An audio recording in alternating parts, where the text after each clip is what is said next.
Thank you. I appreciate it. Yeah, thanks for having me. You bet. So before we get into the new album, I want to know 4 years ago we were wrapping our heads around this pandemic, and it really went through the world of musicians and artists in a very specific way. How did you make it through that time period, and how did it change you or influence this new album? Had just started a master's degree in jazz violin performance at University of North Texas when the pandemic started. And I had just been living in Chile, gigging there, and I had decided to move back to the US. So I was coming off of living in a new country, com adjusting to living in the US again, Yeah. and adjusting to a new program. And I think it was in the second month of the program that that the pandemic hit. So it was definitely strange to be in a performance program just beginning and then not being able to perform for a while. But I was in Texas, so it was a little bit different than here. Things didn't shut down as much. And yeah, it was interesting to see how the school sort of turned to live streaming and this sort of thing to try to keep things safe and also give people the opportunity to continue to perform as well. And I think we saw that in a lot of different musicians began to do that as well. But yeah, that was interesting. I definitely had imagined myself, getting into the Dallas gig scene right away, and that didn't happen. I had just moved to Denton to begin this. That didn't happen right away because of the pandemic, right? So, yeah, it it turned things upside down for everyone. But Yeah. So the new album in situ, is that how you say it correctly? yes, yes, Okay. and yeah, So it's an archaeological term. Talk to me a little bit yes. about how this came about and what the artistic vision for the album was. Yeah, so in situ it's an archaeological term for something found in place. And I think that it evokes kind of this sense of discovery that I wanted to bring to the album. It also kind of, I'm also a researcher, and it kind of bridges this gap between my performance practice and my research. And yeah, I think that when something is found in situ, it's found in place.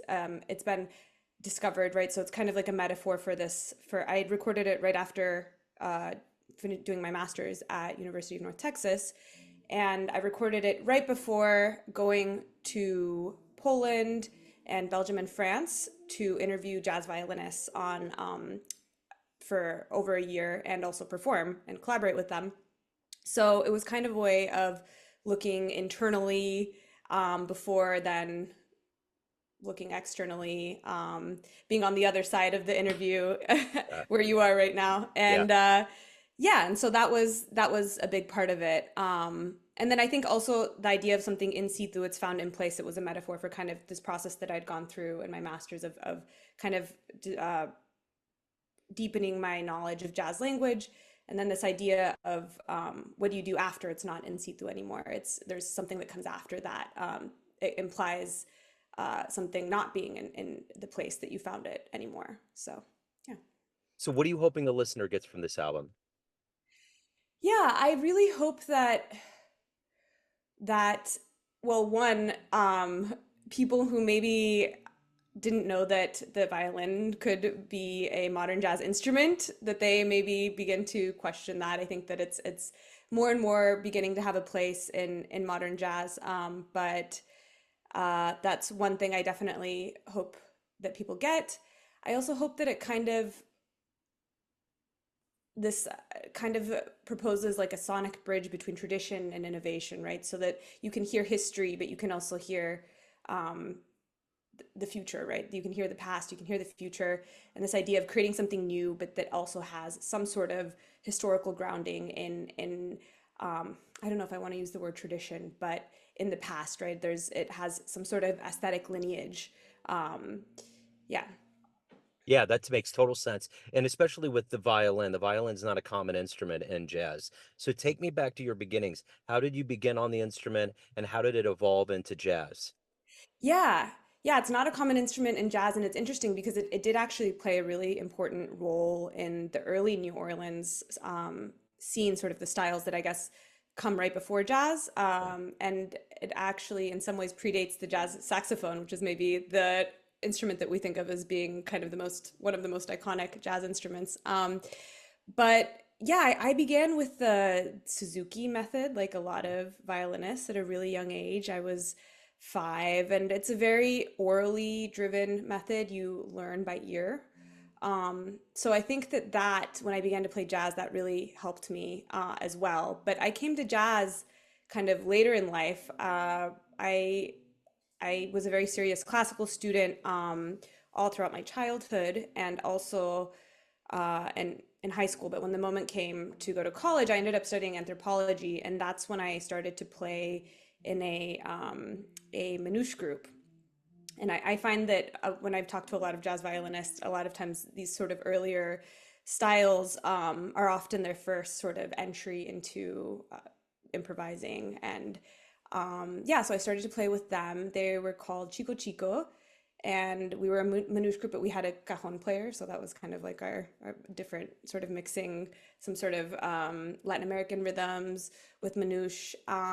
And I then after that, I moved to Chile when I finished my degree, and there I continued to play manouche, but I also started to play experiment a little bit more towards my end there with more modern styles. I played with a group called Ensemble de Luz, which is a jazz fusion group there, and we recorded an album.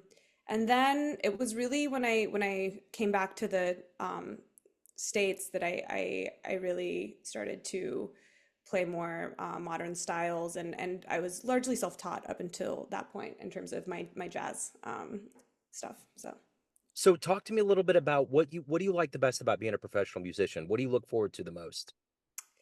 Yeah, I mean, I think it's a huge privilege, honestly, just the ability to that you do something that you have a space to bring yourself to every single day, who you are today, what you're feeling today, and the ability to create, right? So I love creating things, whether it's a piece or a paper, and this is a space where or a solo in the moment, I think that that's really, yeah, a huge, huge privilege, and um, the yeah, the opportunity to do that every day is incredible. I think that that's just the ability to create and say something new.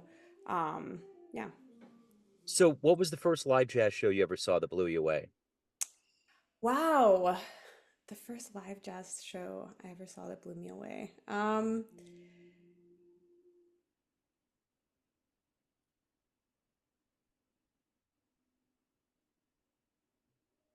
I have to think about. or even one early on that was very seminal in your development that you remember really well? Yeah, I think probably, I wasn't exposed to jazz growing up. Yeah. I didn't grow up in a jazz household. And yeah, I saw, I don't even remember the name of the group, but I remember seeing when I was in high school a manouche group, and I honestly I don't remember their name. But this was really the moment when I realized that that you could play things that weren't classical on the violin, or that you could I don't think I even understood that the violinist was improvising actually, but that there was this sense of like, okay, it's not just the tune, and there's something else going on here, and there's a conversation going on. And yeah, that was a really seminal moment for me, even though I can't remember the name of the Yeah. group at the moment. But Yeah. Well, how yeah. about influences? Who have been influences on you and the way that you approach the music? Yeah, so in terms of violinists, I love Didier Lockwood. I think he's really great. I don't play anything like him. He has like kind of a very airy, light sound, but I really love his playing. And then also someone who's actually very different is Zbigniew Seifert, a Polish jazz violinist. I also am finding myself drawn more and more to his playing. And he's kind of there's a jazz violin competition in his name. He's kind of called the John Coltrane of jazz violin, is kind of the title that they've given him Yeah. in Poland. And yeah, in terms of, I also really like players that are not violinists, and I think it's important to listen to other instruments. So I love Kurt Rosenwinkel. I also really like Mark Turner. Um, yeah, yeah, those are. All right. So why do you love jazz? Yeah, I think this idea that you can have a piece, a tune that has been played thousands of times, and every time it's going to be different because you have the space for people to, you have the solo, right? The improvisation, the space for people to say something new, to bring a little bit of themselves to it. I think that's one of the reasons that I really love jazz. And I think also the idea of that it's kind of inherently a mix of different histories and people, the history of that. And I think that's really important to remember today because I think you have, some people, the jazz police or whatever, that want to really safeguard this style, which I understand, and keep it from changing. But it's important to remember that it always came from this history of mixture and innovation, and yeah, I think that's another thing that I really, really love about jazz. So what about live shows, promoting? What's coming up for you? Yeah, so I am playing a series of album release concerts in Austin, supported by the Austin Live Music Award, which is a really great initiative by the city of Austin. I'm from Austin, so yeah, and Yeah. that is on the 13th, so July 13th at Monk's Jazz. And then I'm playing kind of my official album release show on July 15th. That's in partnership with the Emma S. Barrientos Mexican American Cultural Center at the Dougherty Arts Center. And then I'm playing some shows in New York. So I'm going to be playing at the Django on July the 1st. I think, so those were June. I think I might have said July, the wrong Okay, month. So yeah, it's yeah. So June June 13th and 13th. June 15th. Yeah. Yeah. Then coming back to New York, and on July the 1st, I'm playing at the Django, and then I have a show at the Soapbox Gallery on the Okay. 6th as well. Okay, so if anyone wants to pick up a physical copy of the new album or want to see you live, any of the good news in your world, where can they go? Yeah, so my Instagram is Alexa Torres Music, and I'm kind of updating things there. And then also my website is also Alexa Torres Music, and they can buy CDs or vinyl on my website or through Instagram as well. And yeah, there'll be information about the shows on both of those Okay, platforms. excellent. Alexa, this has been wonderful. Thank you so much for taking a minute out. Best of luck with the release. Thank you. Thank you so much.